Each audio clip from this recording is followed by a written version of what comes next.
कितना मन दिल मेरा पुकारे वंदे मातरम।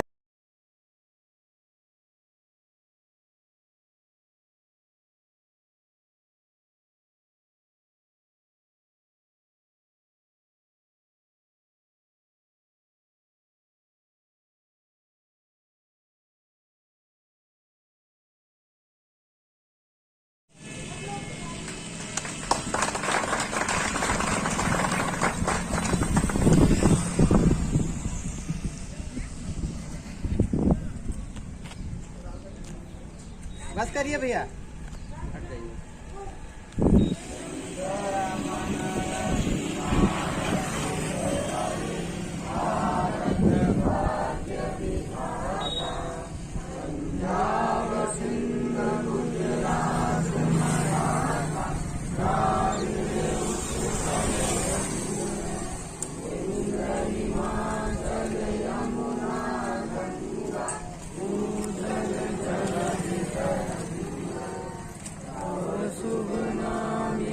जागे तम शुभ आशीष मांगे।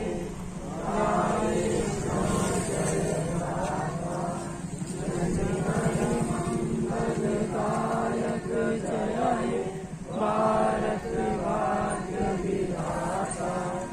जय हे जय हे जय हे।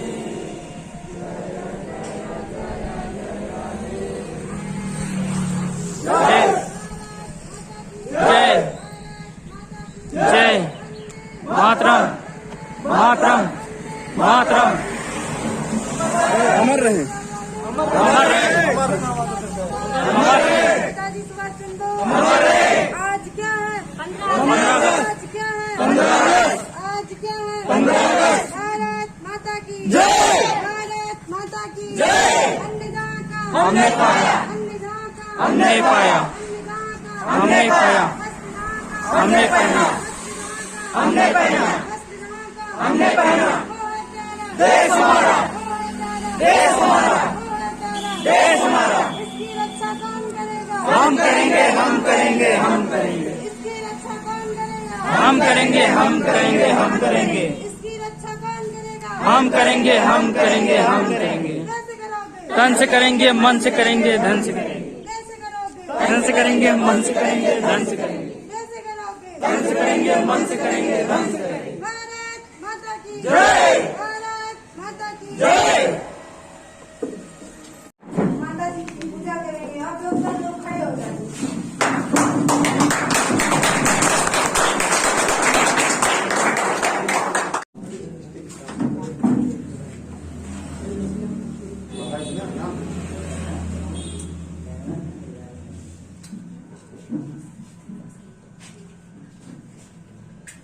दीप प्रज्वलित हो गई है।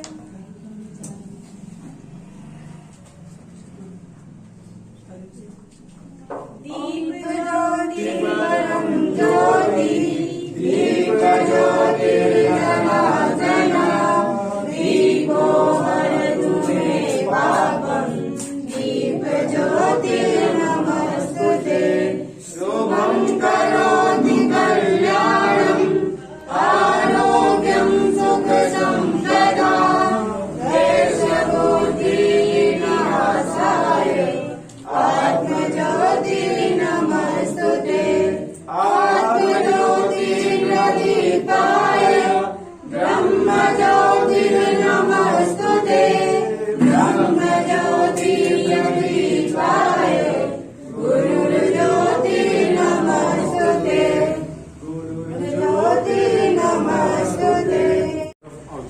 चलितली प्रारंभ।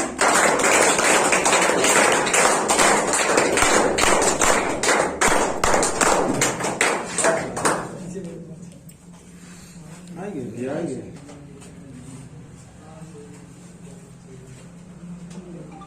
चलितली प्रारंभ।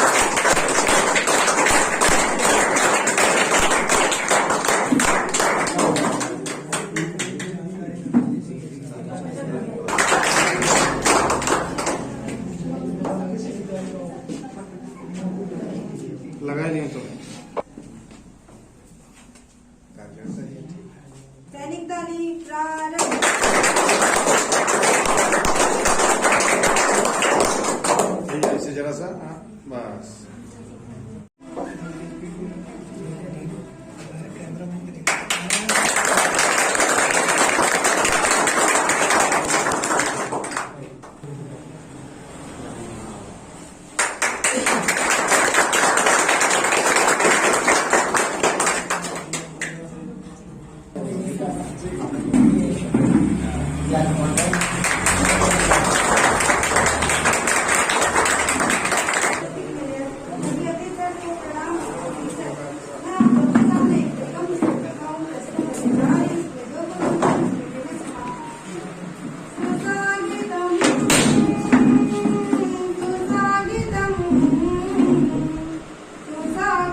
आजादी का सही मतलब वही समझ सकता है जिसने कभी गुलामी की हो।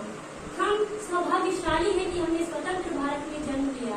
यूं तो आजादी की लौ 1857 में ही जल चुकी थी, जो वर्षाल बनकर 1947 में हमारे देश को आजाद कराई।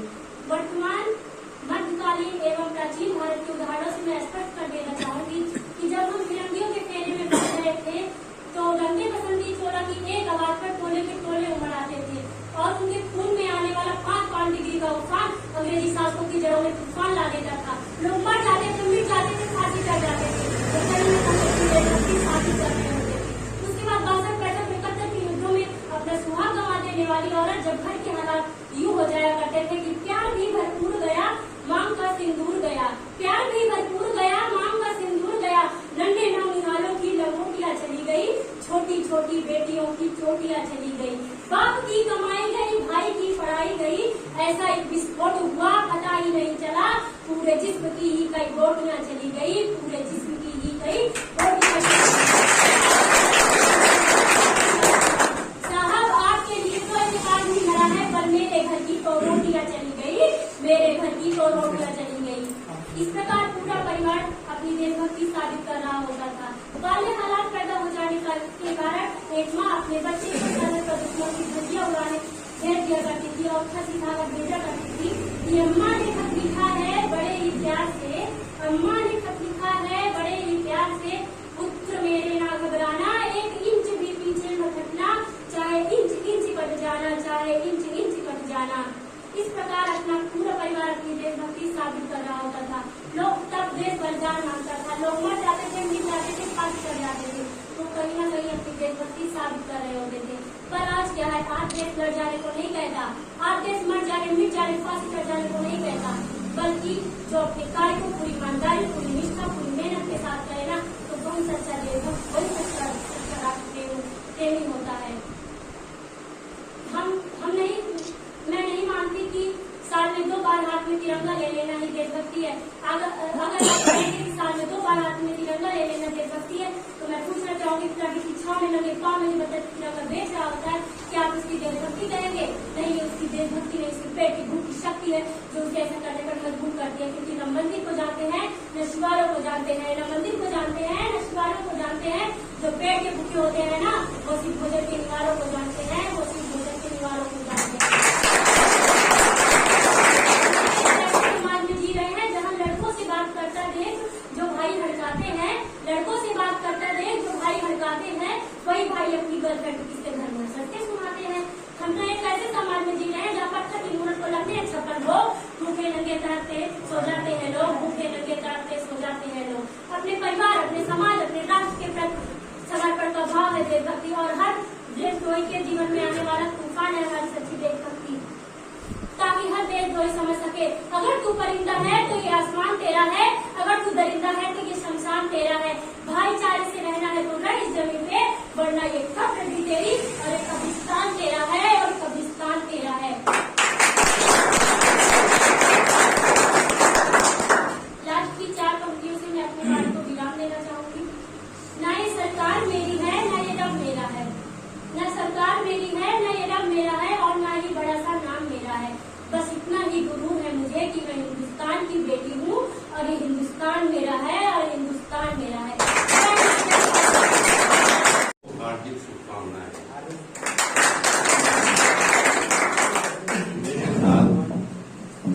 हम कुर्सी पर बैठे हमारे बड़े भाई रविंदर सिंह भैया, हमारे बाएं तरफ हमारे मित्र और हमारे साथ राजनीति में कंधे से कंधे मिला करके चलने वाले ऐसे हमारे मित्र श्री राजेंद्र जी, उनके बगल में हमारे बहुत पुराने मित्र, अभिन्न मित्र, संघ की दृष्टि से हमसे शुरू से ही जुड़े हुए आदरणीय विपिन मिश्रा जी, और यहाँ बैठे हुए लगभग मैं सभी लोगों को जानता हूँ, और इस कोचिंग का संचालन करने वाले ऐसे प्रबुद्ध व्यक्ति, समझती थी, यहाँ के अध्यापक, यहाँ के स्टाफ, अन्य स्टाफ और यहाँ की शिक्षिकाएं, बच्चे जिनका आज उद्बोधन हो रहा है, ऐसी हमारी बहनें वो ये सारी लोग आज स्वतंत्रता दिवस के लिए सबको ढेर सारी शुभकामनाएं।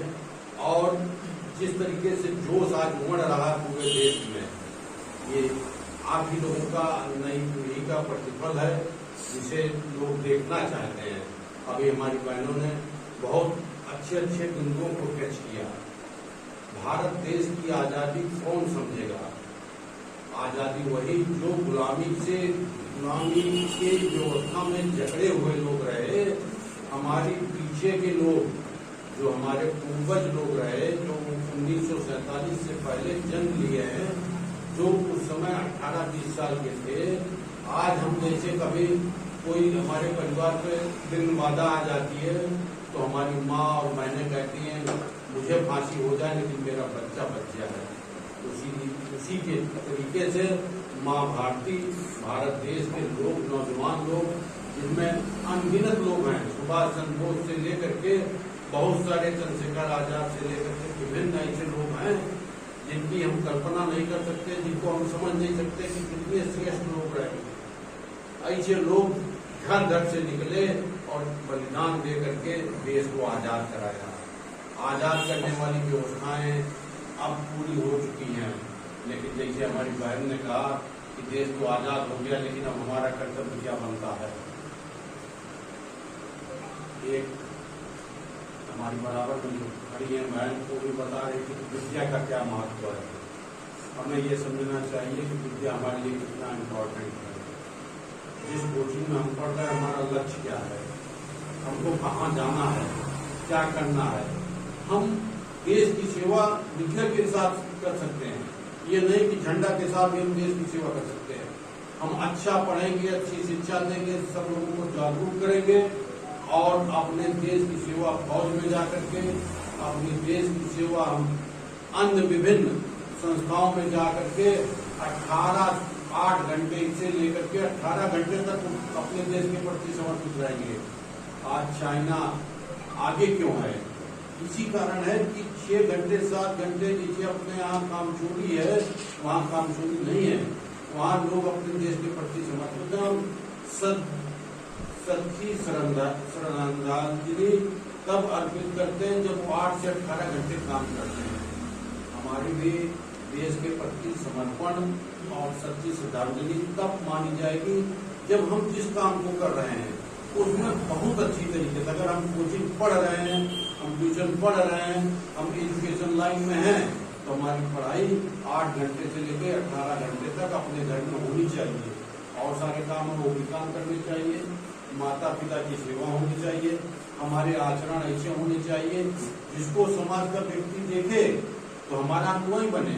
हम बीड़ी सिगरेट कोई गुटखा इस तरीके का कोई चीज ना व्यवस्थित करें जो हमारी सेहत के लिए नुकसान हो, और हम उस गांव के लिए, उस परिवार के लिए एक इस तरीके की व्यवस्था में हो कि अगल बगल देखने वाला व्यक्ति कहे कि नहीं भाई, उस कोचिंग में, उस विद्यालय में पढ़ने वाले बच्चे देखिए कितनी इनके संस्कार हैं। झुक करके नमस्कार करना, किसी को सम्मान देना, कोई गरीब आदमी है उसकी मदद करना, ये हमारे ध्यान में होना चाहिए। बहुत सारी बातें कहने के लिए तो अगर कहता रहूंगा तो दिन भर समय निकल जाएगा। अन्य विद्यालयों में भी जाना है, लेकिन सिर्फ इतनी ही अपेक्षा आपसे करता हूँ, जितनी भी शक्तियाँ यहाँ बैठी हुई हैं मैं मानता हूँ इनमें बहुत बल है, बल की कमी नहीं है। लेकिन हमारी चैन कैसे बढ़ेगी, हम अच्छे कैसे ले जाएंगे? आज संकल्प करके जाए यहाँ कि हम जाएंगे, जो भी हमसे मिलता जाएगा हम उसके अंदर भी ये जागृति पैदा करके चलेंगे कि जो भी काम करे वो खेती करे अपना, तो अपने खेती के प्रति ईमानदारी लो। अपनी खेती, अपनी धान किसान का काम करता है उसके प्रति समर्पित रहे। अपनी दुकान चलाता है उसके प्रति समर्पित रहे। उससे जो आमदनी करेगा वो पाएगा, हमको तो देगा नहीं। लेकिन जब वो आमदनी करेगा, जब वो रसीद काटेगा तो देश को भी जीएसटी का पैसा देता है, और जीएसटी के पैसे से आपकी सड़कें, आपको बिजली, आपको पानी की व्यवस्था सरकार कराती है। हमारा देश आगे बढ़ेगा कैसे? हमारी आपकी ईमानदारी और व्यवस्था तो बढ़ेगा। आज माननीय प्रधानमंत्री देश को जगाए, कभी हम लोगों ने इतना झंडा नहीं देखा होगा जितना झंडा आज देख रहे हैं। हर घर पे तिरंगा मामूली बात है। देश के प्रधानमंत्री चाह रहे हैं कि यहाँ का अभी तक 15 अगस्त 26 जनवरी मनाने वाले लोग ये समझ नहीं पा रहे थे कि क्या होता है। और आज हम 75वां अमृत उत्सव मना रहे हैं। 75 साल हो गए हैं हमें स्वतंत्रता प्राप्त हुए, और 75 साल होने का मतलब ये है कि हम सब गुण संपन्न हो जाएं। देश के प्रधानमंत्री लाल किले से आज झंडा फहरा रहे थे। कुछ लोगों ने उनको सुना होगा, कुछ लोग नहीं सुने हैं, लेकिन मैं सबसे अपेक्षा करूंगा उनकी बातें सुनिए, उनको सुनेंगे, उनसे बहुत प्रेरणा मिलती है। हम लोग अपने से अग्रज को सुनते हैं तो उनसे बहुत सारी जानकारियां मिलती हैं हमको क्या करना है। इन्हीं बातों के साथ मैं अपनी वाणी को विराम देता हूँ। जय हिंद, जय भारत। हृदय नहीं वो पत्ता है जिसमें स्वदेश का प्राण है। गिनती से उपस्थित हो मंच में अपना साउंड जय हिंद।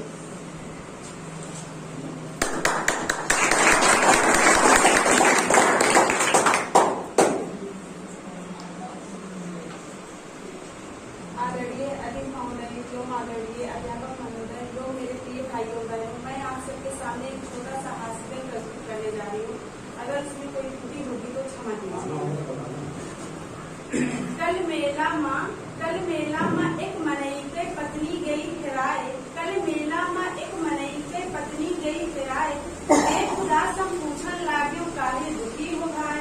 वो कही कि भैया यही भीड़ माँ होत रही कवाली। हम सुने लगो कवाली खोई गई घरवाली। वो कहिस कि भैया डर जिन करा, वो कहिस कि भैया डर जिन करा, जाए कहाँ घर आई जाए। का सरवन रावण बैठा बा जो की हर ले जाए। हम कहो कि भैया डर नाही बा रावण के घर जाने माँ। हम कहो कि भैया डर नाही बा रावण के घर जाने माँ। कहीं बहुरही पहुँच न जाए थाने माँ, कहीं बहुरही पहुँच न जाए थाने माँ।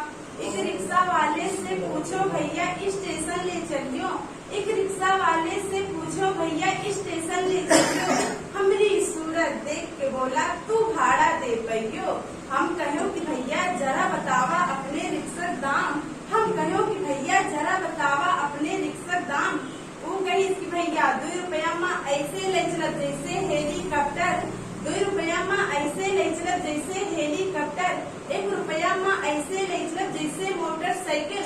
50 पैसा में रहे मामला उल्टा। आप चलियो रिक्शा, हम बैठ के चलियो रिक्शे पर। कल ट्रेन में जैसन बैठन आवा एक भिखारी। गाय की भिक्षा मांगे लागे सबसे बारी बारी।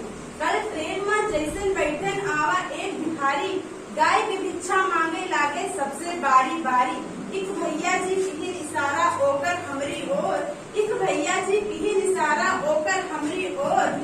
का मांगत है मंगतों के सिरे मोर। इनसे काहे नाहे मंगतो है मंगतों के सिर मोर। फिर भैया बाबू का बताई आपसे। ये तो है स्टाफ का एडमिन का मांगी स्टाफ से। ये तो है स्टाफ का एडमिन का मांगी स्टाफ से। जय हिंद, जय हृदय नहीं वो पत्ता है जिसमें स्वदेश का प्राण है। गिनती से उपस्थित हो मंच में अपना साउंड जय हिंद।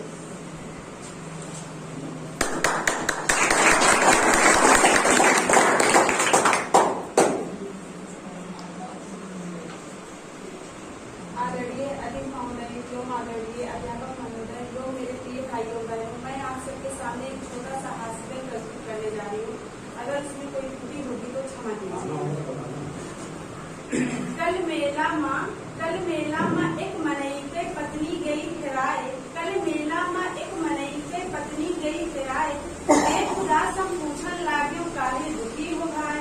वो कही कि भैया यही भीड़ माँ होत रही कवाली। हम सुने लगो कवाली खोई गई घरवाली। वो कहिस कि भैया डर जिन करा, वो कहिस कि भैया डर जिन करा, जाए कहाँ घर आई जाए। का सरवन रावण बैठा बा जो की हर ले जाए। हम कहो कि भैया डर नाही बा रावण के घर जाने माँ। हम कहो कि भैया डर नाही बा रावण के घर जाने माँ। कहीं बहुरही पहुँच न जाए थाने माँ, कहीं बहुरही पहुँच न जाए थाने माँ। एक रिक्शा वाले से पूछो भैया स्टेशन ले चलियो। एक रिक्शा वाले से पूछो भैया स्टेशन ले चलियो। हमारी सूरत देख के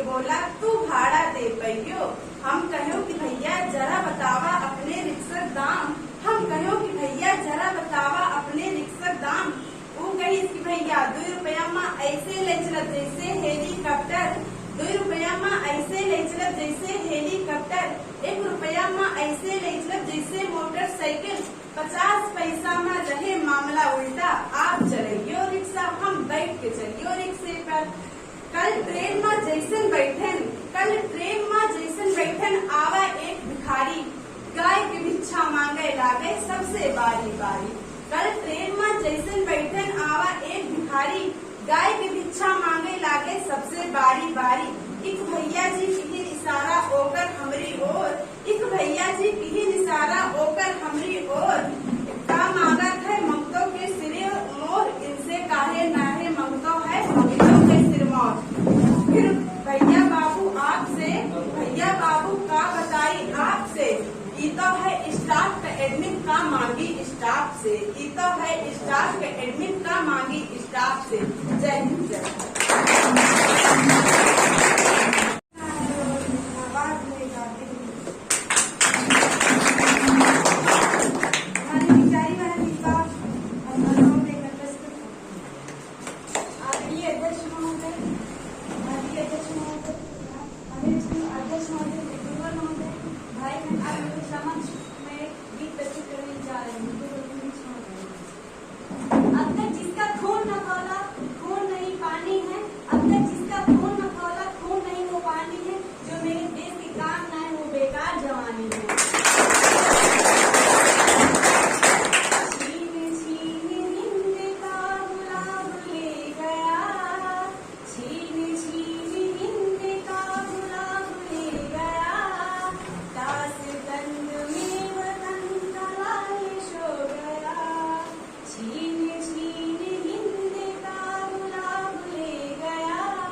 मैं आप सबके बीच पुष्पांजलि प्रस्तुत करने जा रहा हूँ।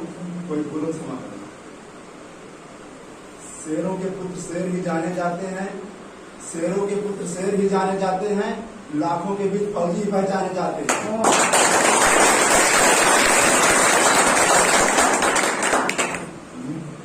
खुद को दबाए वतन की मोहब्बत में खुद को दबाए बैठे हैं, वतन की मोहब्बत में खुद को दबाए बैठे हैं। मारेंगे वतन के लिए खुद को मारेंगे वतन के लिए शब्द मौत से लगाए बैठे हैं।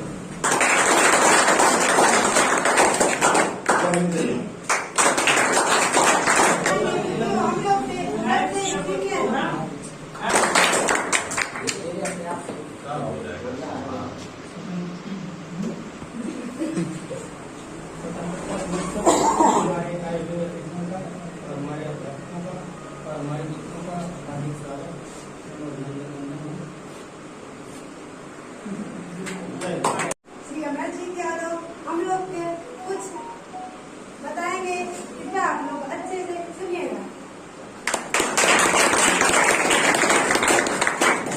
सबसे पहले मैं 15 अगस्त का आपको हार्दिक बधाई देते हैं और हमारे बीच उपस्थित मुख्य अतिथि हमारे Shri manager sir Gurukul academy and Gurukul ITI के माननीय श्री अवध कुमार सिंह और हमारे सर के बगल में बैठे श्री राजेंद्र प्रसाद मिश्रा, रविंदर आदरणीय रविंदर सिंह, बाकी के दो नाम से हम नहीं परिचित हैं सर, लेकिन बात करते हैं।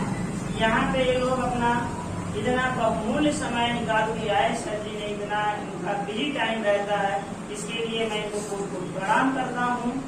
और इसी के साथ में आप सभी लोगों को फिर एक बार 15 अगस्त की हार्दिक बधाई।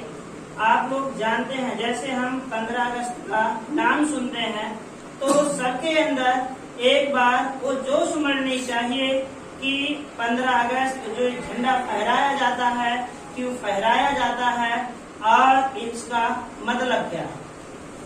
तो हमारे जो पूर्वज जैसे नेताजी, पंडित जवाहरलाल नेहरू और विभिन्न जो भी हमारे बलिदान हमने न्यौछावर किए हैं, तो उनका हमारा जो सही सार्थक तभी होगा जब उनके दिए हुए रास्तों पर हम चलेंगे। तो चलने का मतलब ये है, जैसे अभी सबसे पहले भ्रष्टाचार सबसे अहम मुद्दा है।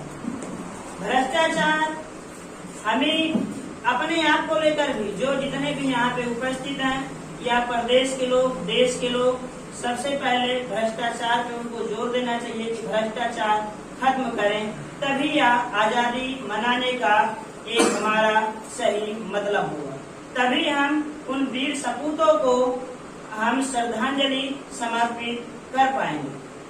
दूसरी बात यहाँ से कि आजादी का मतलब ये है कि जो भी हमारे घरों के बगल में या हमारे देश में जहाँ पे हमें मिलते हैं, जो लोग भूखे सोते हैं, जिनके घर में रोटी तक नहीं मिलती है, तो उनको ध्यान देते हुए हम लोग उनके खाने का भी प्रबंध करें, उनके पानी का भी प्रबंध करें, उनके अगर हम उस लायक हैं उनको मेडिसिन भी हम उपलब्ध कराएं। तो यह भी आपको अगर ये सारी चीजें आप करते हैं, तब हम उन यानी के जो भी इस देश के लिए बलिदान हुए हैं उनको हम अच्छी से श्रद्धांजलि अर्पित कर पाते हैं। तभी हमारा एक तिरंगा फहराने का एक मकसद होगा। तो इसी के साथ उपस्थित हमारे प्रिय बच्चे सबको मैं फिर एक बार 15 अगस्त का बहुत बहुत शुभकामनाएं देते हैं। इसी के साथ मैं बड़ी बारी को विराम देता हूँ। सबको सबसे पहले कोटि कोटि धन्यवाद। उपस्थित हमारे शुक्ला सर जी कुछ हम लोग को बताएंगे और हम लोग को कुछ मोटिवेशन करेंगे।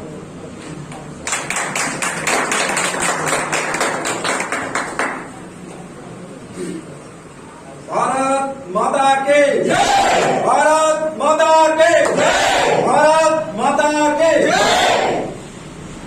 बहुत अच्छा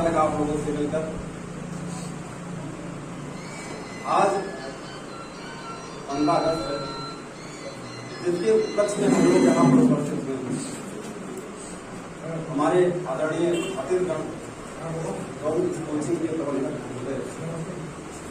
के साथ हम लोग मिलकर 15 अगस्त के शुभ अवसर पर एकत्रित हुए हैं। और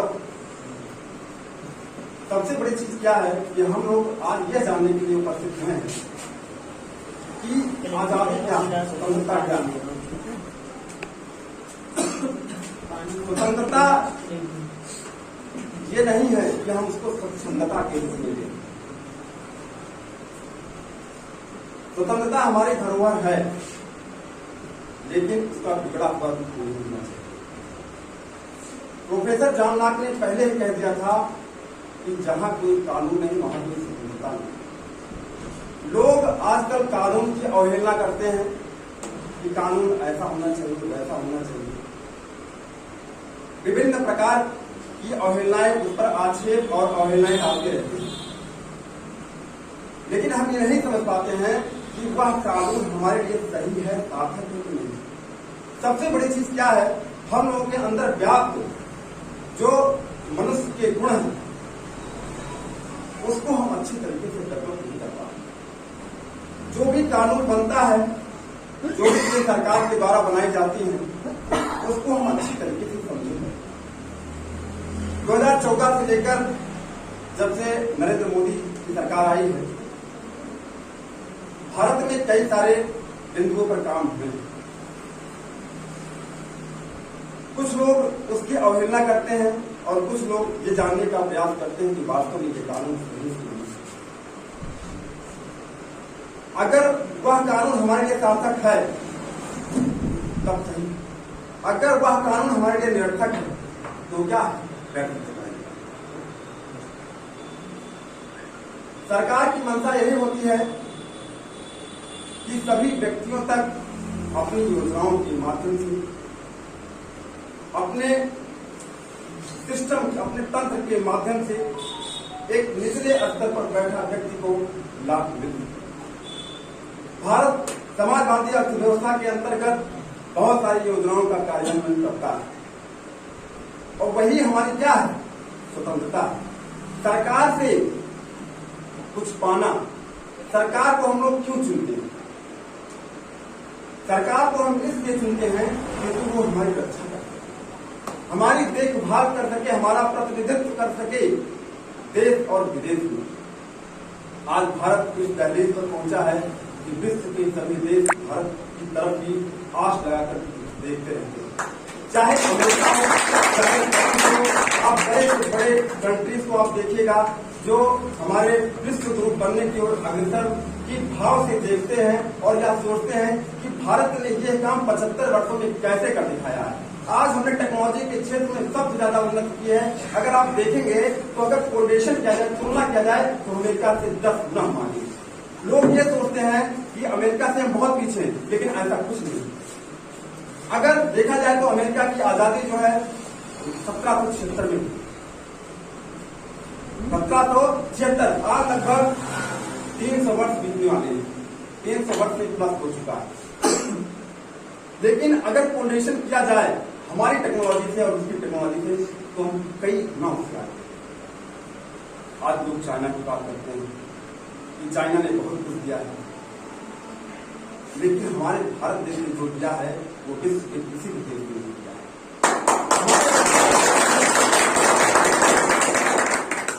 प्रत्येक व्यक्ति को ऐसी चीज समर्पित की है जो किसी भी देश में नहीं दिया। हमारे भारत देश ने सभी व्यक्तियों को अपनी भारत मां के जो अंग है, जो तंत्र है भारत मां, उसको पूरी तरीके से हर व्यक्तियों तक समर्पित कर दिया है। भारत का गौरव हम तिरंगे से पहचानते हैं। तिरंगा हमारे लिए शांति, बलिदान और हरियाली का प्रतीक है। जैसा कि हम जानते हैं कि जितना योगदान बॉर्डर पर खड़े हुए हमारे नौजवानों का होता है, उतना ही योगदान हमारे देश में उपस्थित शिक्षकों का होता है।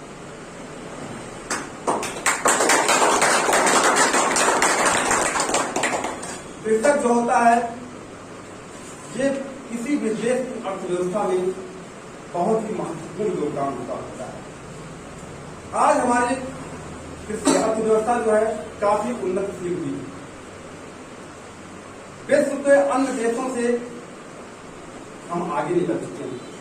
आज आप देख रहे हैं जो वर्ल्ड क्राइसिस चल रहा है, जैसे यूक्रेन हुआ और रशिया हुआ और उसके बाद चीन और ताइवान हुआ,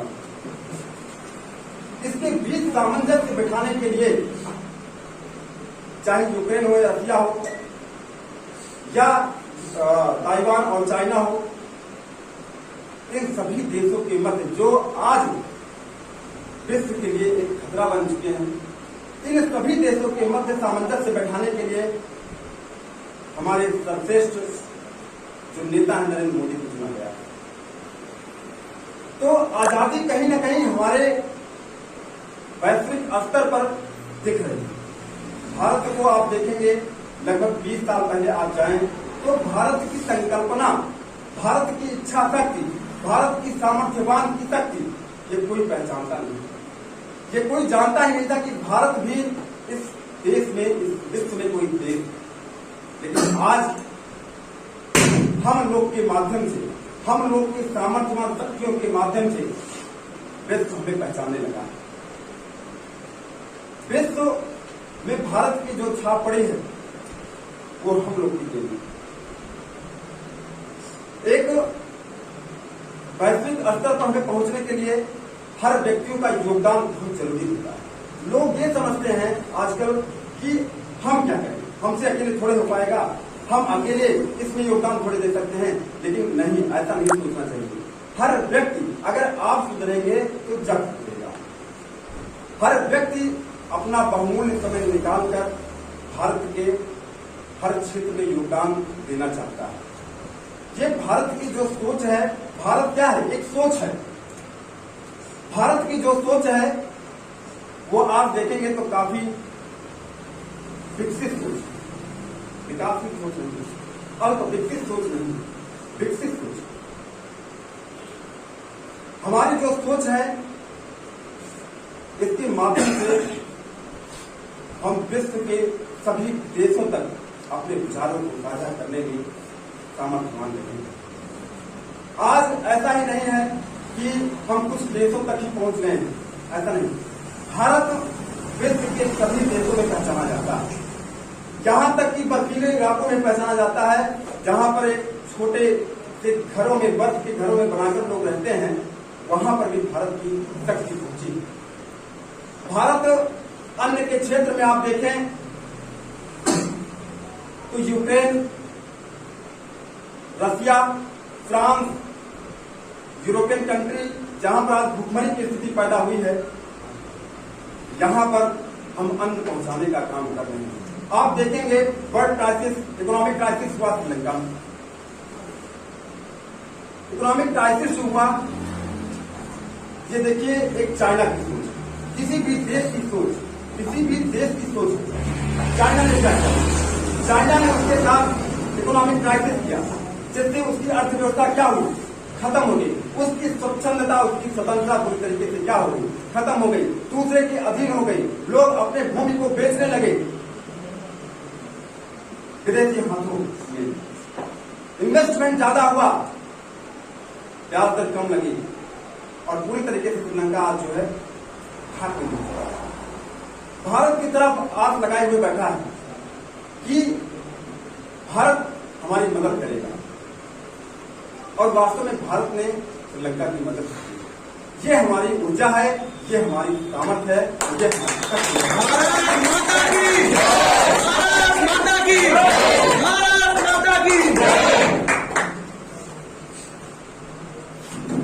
जैसा कि आप लोगों ने देखा कि हमारे सुब्रत जी ने हम लोग को बहुत सारी जानकारी